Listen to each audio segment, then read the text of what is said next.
সত্যি এই বছর আমাদের কৃষ্ণনগরে ঠাকুর মুখ তুলে চেয়েছেন। হ্যাঁ মহারাজ, ধান একেবারে পরিপূর্ণ হয়েছে। তা কবে ধান কাটা হবে পুটির বাবা? ধান তো একেবারে পেকেই এসেছে, সপ্তাহখানেকের মধ্যে ধান কাটতে হবে। বেশ বেশ, তাহলে তো ভালোই হলো। এই মাসের শেষের দিকেই তো নবাব বাহাদুরকে শস্যের খাজনা পাঠানোর কথা। হ্যাঁ মহারাজ, এবারে নবাব বাহাদুর খুশি হবে। ঠিক বলেছ গোপাল।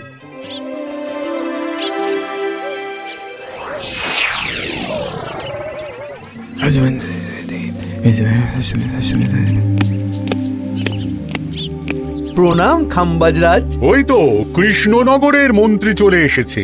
ও, এর কথাই তুমি বলেছিলে? হ্যাঁ, ওই রাজ্যের সব খবরাখবর আমায় দেয়। ইনি কে? ইনি হলেন জমিদার কেশকান্ত বর্মন, আমার রাজ্যেরই দক্ষিণ পশ্চিম গ্রামের জমিদার, আমার প্রিয় বন্ধু।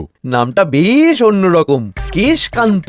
আসলে ওদের বংশ পরম্পরায় সকলের উন্নত ঘন কেশ আছে, তাই ওদের পরিবারের সবারও নামে একটা করে কেশ আছে।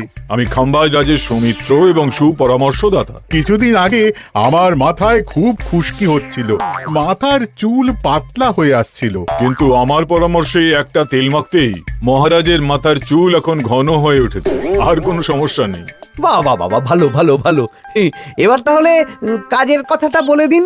এবারে তো শুনলাম তোমাদের রাজ্যে অনেক ধান উৎপাদন হয়েছে, তাই স্বাভাবিকভাবে নবাব বাহাদুরের কাছে রাজস্ব অনেক বেশি দেবে, কি তাই তো? হ্যাঁ, এবারে রাজস্ব দানে কৃষ্ণনগরে প্রথম হবে। না, তা হবে না। নবাবের কাছে অত ধান পৌঁছবে না, এমনকি কৃষ্ণচন্দ্রের কাছেই চাষিরা বেশি ধান রাজস্ব দিতে পারবে না। সেটা কি করে হয়? পাকা ধানে মই দিতে হবে। বললাম না, ও আমার সুপরামর্শদাতা।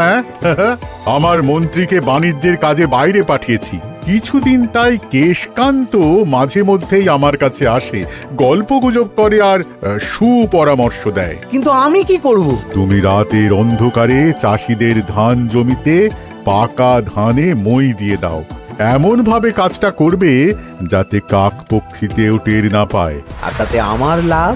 প্রত্যেক বছর নবাব রাজস্ব দানে বিজয়ীকে 3000 মোহর দেয়, আমি তোমাকে তার থেকে 1000 মোহর উপহার দেব। 1000 মোহর? হ্যাঁ হ্যাঁ, যাও যাও যাও, কাজটা শুরু করে দাও। আচ্ছা।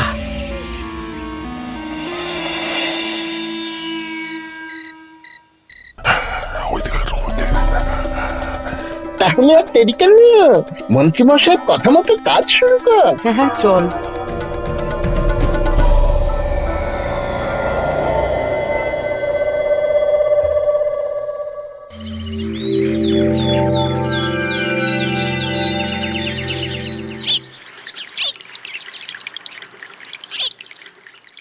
এবারে তো চাষাবাদ বেশ ভালোই হয়েছে।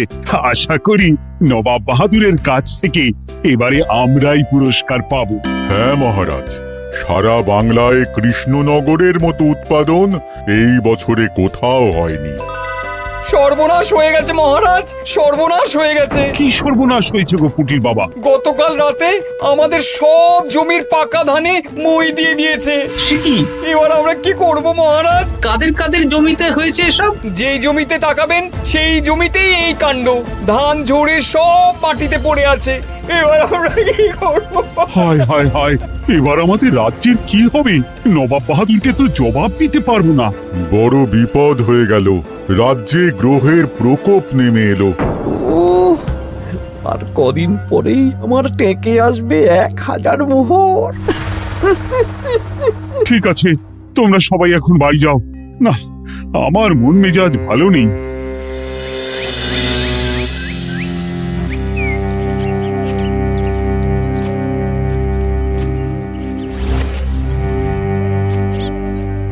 ওগো, তুমি শুনেছো কি হয়েছে? পুটির মা হাউ হাউ করে কাঁদছিল গো।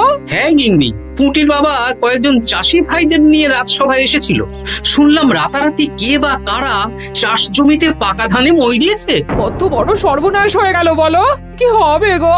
কি যে হবে ভগবান জানে। বলি তুমি পারলে না পুটিদের একটু সাহায্য করো। হ্যাঁ, আমি মনে মনে ভেবেই রেখেছি বুঝলে, এবার বেতন পেলে পুঁটিদের বাড়িতে মাসোহারার জিনিসপত্র দিয়ে আসবো। নবাব বাহাদুরের কাছে মহারাজ খাজনা কিভাবে দেবেন?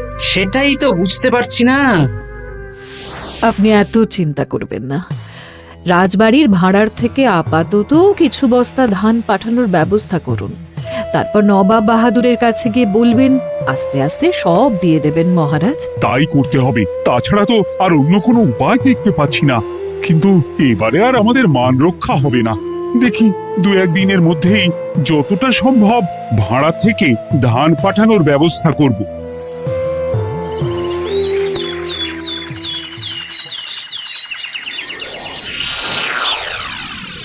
এই বছর 10,000 বস্তা ধান রাজস্ব এসেছে খাম্বাজ রাজ্য থেকে, 7,000 বস্তা ধান এসেছে বর্ধমান রাজ্য থেকে, আর মাত্র 100 বস্তা এসেছে কৃষ্ণনগর থেকে।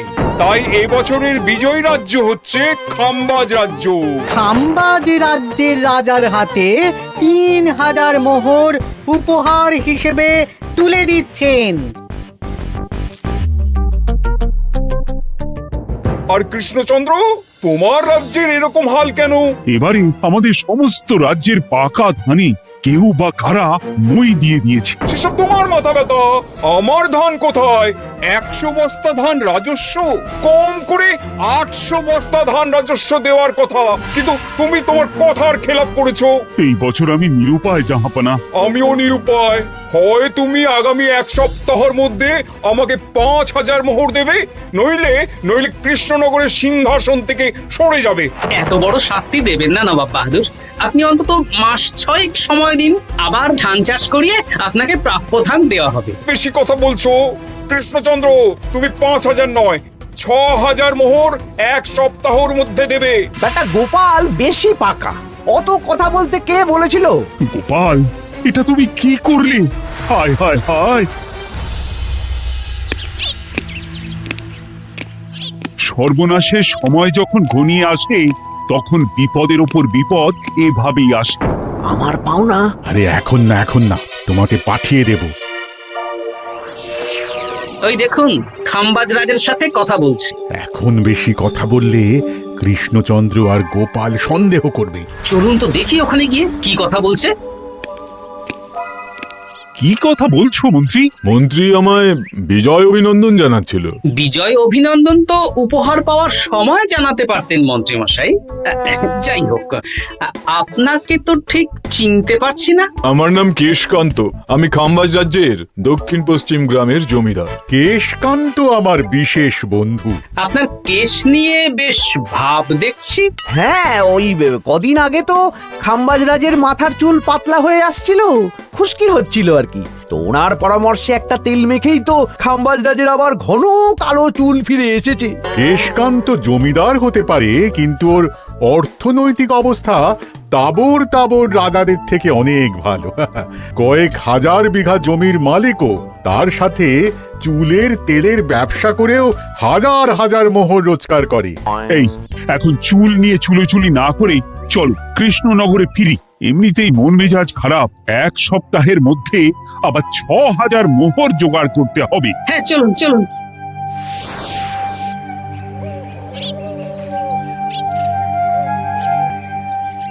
আচ্ছা মন্ত্রীমশাই, আপনি এই কেশকান্ত জমিদারের ব্যাপারে এত কিছু জানলেন কি করে? ওনার সাথে তো আমাদের আজই প্রথম দেখা। হাওয়ায় কত খবরই ভেসে আসে, সেরকম আমার কানেও এসেছিল। এসব বাদ দাও গোপাল, মন্ত্রী দুজনেই ভাবনা চিন্তা করো কিভাবে 6,000 মোহর জোগাড় হবে। পাকা ধানে মই পড়লো, এখন আবার এত বড় বোঝা। আমার কাছেও মহারাজ বেশি অর্থ নেই, সব মিলিয়ে মিশিয়ে ওই 150 থেকে 200 মোহর মতো আছে বাড়িতে। যদি বেশি থাকতো আমি আপনাকে নিশ্চয়ই সাহায্য করতাম মহারাজ। তাও করতেন কিনা সন্দেহ। তুমি চুপ করো। মন্ত্রীমশাই ওই লোকটাকে জানলো কি করে? এই লোকটাকে তো আগে দেখারই কথা না। না, ব্যাপারটা নিয়ে ভাবতে হবে। চলুন চলুন।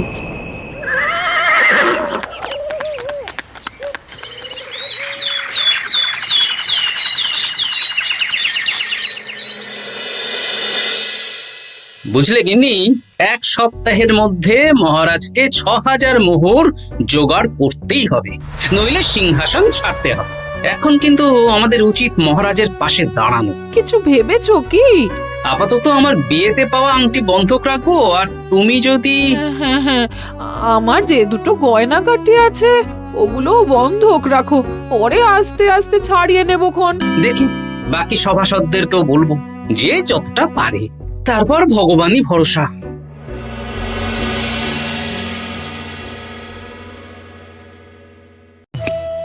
আপনি এত চিন্তা করবেন না মহারাজ। চিন্তা না করে কি আর কোনো উপায় আছে? সিন্ধুকে যা আছে তা দিয়ে 3000 মোহর হয়ে যাবে, কিন্তু তারপর আর কি করব? এবার কি নিরুপায় হয়ে জায়গা জমি বিক্রি করতে হবে? কিছু একটা করতেই হবে। আপনি গোপালকে একবার বলে দেখুন, প্রত্যেকবার যখনই বিপদে পড়েছেন তখন গোপালই আপনাকে বাঁচিয়েছে। দেখি আগামীকাল রাজসভা শুরু হওয়ার আগে গোপালের সাথে ব্যাপারটা নিয়ে আলোচনা করব।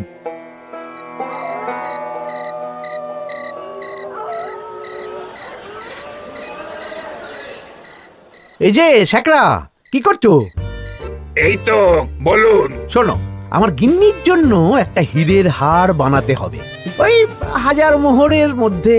1000 মোহরে তো হীরের নাক, কান, গলা, হাত, পা সব গয়না, এই সব গয়না হয়ে যাবে মন্ত্রীমশাই। তাহলে বানাও, এই নাও 1000 মোহর। ওরে বাবা, মন্ত্রী মশাই, 1000 মোহর! এই মন্দার বাজারে এত মোহর কোথায় পেলেন? গতকালই তো বললেন আপনার কাছে 150 থেকে 200টা আছে। সে যেখান থেকেই পাই তাতে তোমার কি? না, আমার কিছু না। শেখরা, আমি কয়েকটা গয়না বন্ধক রাখবো। দেখি কি আছে। এই সব মিলিয়ে এতে আমি 15 মোহর দিতে পারবো। বেশ, তাই দাও। আমি ধীরে ধীরে শোধ করে গয়নাগুলো ছাড়িয়ে নেব। হ্যাঁ, মন্ত্রীর ব্যবহারগুলো বেশ সন্দেহজনক লাগছে। দেখি, গুপ্তচরকে কাজে লাগাতে হবে, মন্ত্রীর পিছনে ছায়ার মতো লেলিয়ে দিতে হবে।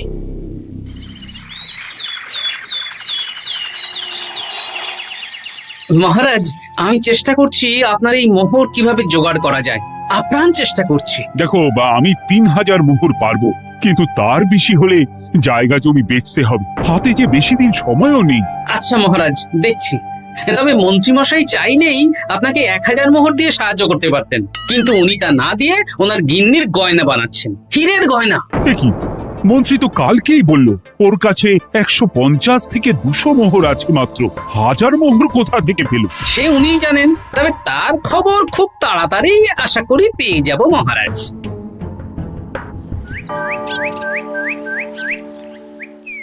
কাজটা একদম ঠিক করলেন না মন্ত্রীমশাই। আপনার কথা শুনে আমরা সবার জমির পাকা ধানে মই দিলাম, কিন্তু আমরা একটা পয়সা পেলাম না। আপনি যে এই কাজ করার জন্য খাম্বাজ রাজার কাছ থেকে ওই 1000 মোহর উপহার পেলেন, সেটা দিয়ে গিন্নির গয়না বানাতে দিলেন, কিন্তু আমাদের বেলায় লবডঙ্কা। তোদেরকেও দেবো, একটু সবুর কর, আগে গিন্নির মাথাটা ঠান্ডা করি। না না, আমাদের এক্ষুনি চাই। এক্ষুনি কি করে দেবো? আমার হাত খালি। আচ্ছা আচ্ছা, ঠিক আছে, এই নে 2 মোহর ধর, 2 ভাই ভাগ করে নি, পরে আরো দেবো। এটা কিন্তু ঠিক না। এসব আলোচনা খোলামেলা জায়গায় করা উচিত না। উফ, পরে তোদের সাথে কথা বলবো, এখন যেতে দে, বাজার করব, তারপর আবার রাজসভা আছে।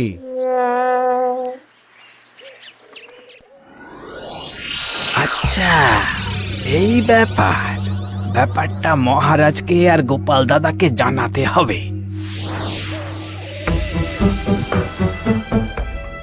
গোপাল দাদা, মহারাজ আসল খবর পেয়ে গেছি। কি খবর? আমি একটু আগে শুনলাম। কাজটা একদম ঠিক করলেন না মন্ত্রীমশাই। আপনার কথা শুনে আমরা সবার জমির পাকা ধানে মই দিলাম, কিন্তু আমরা একটা পয়সা পেলাম না। তোদেরকেও দেবো, একটু সবুর কর।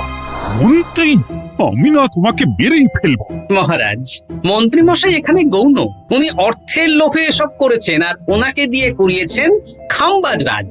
হ্যাঁ, যাতে এবারে বিজয়ী হতে পারেন। তাই আপনি এই খবর 5 কান করবেন না মহারাজ। আমি খাম্বাজ রাজ আর ওই কেশকান্তর কাছ থেকে ক্ষতিপূরণ ঠিক আদায় করে আনবো। কিন্তু কিভাবে? শুনুন তাহলে।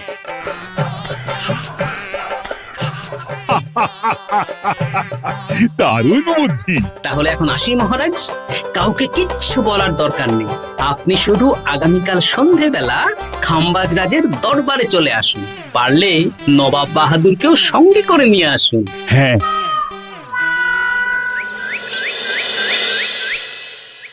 প্রণাম খাম্বাজ রাজ। কে আপনি? আমি হতাশ রঞ্জন, পশ্চিমে থাকি। কি চাই বলুন? কিছু চাই না, তবে একটা কথা শুনলাম তাই বলতে এলাম। কি কথা? আমি শুনলাম মহারাজ আপনার মাথার চুলগুলো সব নকল। আমার এত সুন্দর চুল সব নকল? ফাজলামো হচ্ছে। আমি যদি প্রমাণ করে দিই আপনার চুল নকল, তাহলে কি? তাহলে আপনি আমাকে 100 মোহর দেবেন, আর প্রমাণ না করতে পারলে আমি আপনাকে 100 মোহর দেব। বেশ, দেখো, এক্ষুনি দেখো, আমারই তো 100 মোহর লাভ হবে। এখন না, এখন না, আজ সন্ধেবেলায়। বেশ বেশ, তখনই এসো।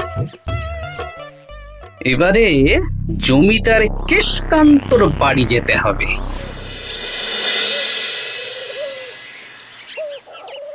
জমিদার মশাই বাড়ি আছেন? কে মশাই আপনি?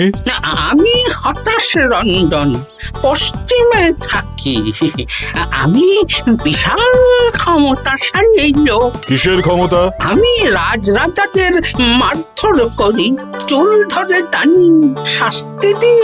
এসব কি উল্টো পাল্টা বলছেন? খাম্বাজ রাজ আপনার বন্ধু না? হ্যাঁ, প্রিয় বন্ধু। ওনাকেও আমি আপনার সামনে চুল ধরে টানবো, কিন্তু উনি কিচ্ছু করতে পারবেন না। উনি আপনাকে শুলে চড়াবেন। কিছুই করতে পারবেন না, বললাম না আমি বিশাল ক্ষমতাশালী লোক। বিশ্বাস হচ্ছে না তো? তাহলে বাজি ধরুন, 10,000 মোহরের বাজি। 10,000 মোহরের বাজি? হ্যাঁ, আজ আমি খাম্বাজ রাজের রাজবাড়ি যাব, আর আমার শক্তি প্রদর্শন করব, ওনার চুল ধরে টানা হেঁচড়া করব, ওনাকে আহত করব, কিন্তু উনি আমাকে কিছুই করতে পারবেন না। বেশ রাজি, বাজি 10,100 মোহর দিতে পারবেন তো? হ্যাঁ, আমি বাজি হারলে আপনাকে দেব 10,100 মোহর। দরকার হলে ওই কাগজে কলমে লিখিত পরিত করে নিন। বেশ, তাহলে তাই হোক। কিন্তু হ্যাঁ, একটা কথা, আমি শক্তি প্রদর্শন করার আগে থেকে প্রক্রিয়া চলাকালীন সময় পর্যন্ত আপনি খাম্বাজ রাজের সাথে কোনো কথা বলতে পারবেন না। বেশ বেশ।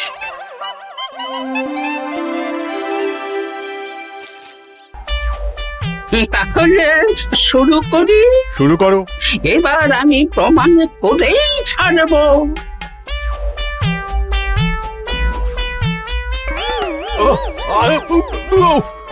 লাগছে লাগছে, বাবারে, লাগছে এই সেরেছে। লাগছে, এ তো সত্যি সত্যি চুল ধরে টানছে। লাগছে লাগছে, বাবারে, বাবা। ওরে বাবা রে বাবা, কি শক্ত! এ কি, খাম্বাজ রাজ কিছুই তো বলছেন না, তাহলে কি আমি হেরে গেলাম? না না খাম্বাজ রাজ, আমার ধারণা ভুল, যা শুনেছি তাও ভুল। এবার বিশ্বাস হলো তো? দাও দাও, এবারে 100 মোহর দাও। দিন কেশকান্ত মশাই, আমাকে 10,100 মোহর দিন। এ কি, ও তোমাকে 10,100 মোহর কেন দেবে? ওনার সাথেও তো বাজি ধরেছিলাম। কি বাজি? আপনার এখান থেকে বেরিয়ে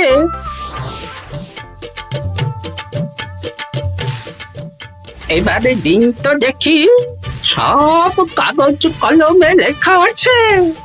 এই নাও। হায় হায় হায় হায়।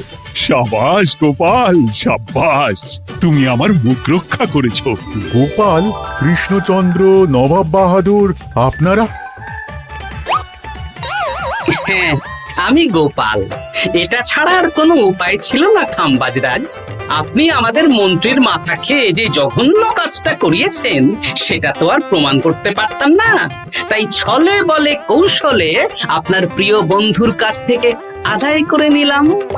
হ্যাঁ নয়, হ্যাঁ।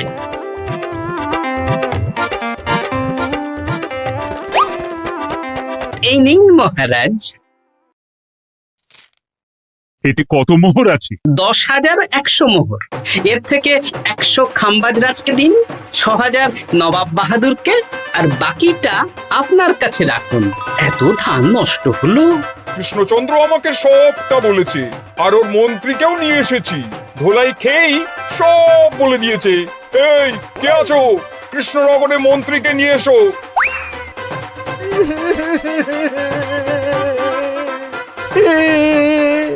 মার খেয়ে আমি সব বলে দিয়েছি খাম্বাজরাজ। উদ্ধার করে তো জাহাপানা, আমাকে ক্ষমা করে দিন। এর কোনো ক্ষমা নেই, তোমাকে আমি কারাগারে বন্দি করব। হায় হায় হায়, সামান্য টাকার লোভ করতে গিয়ে পুরো মাঠে মারা গেলাম।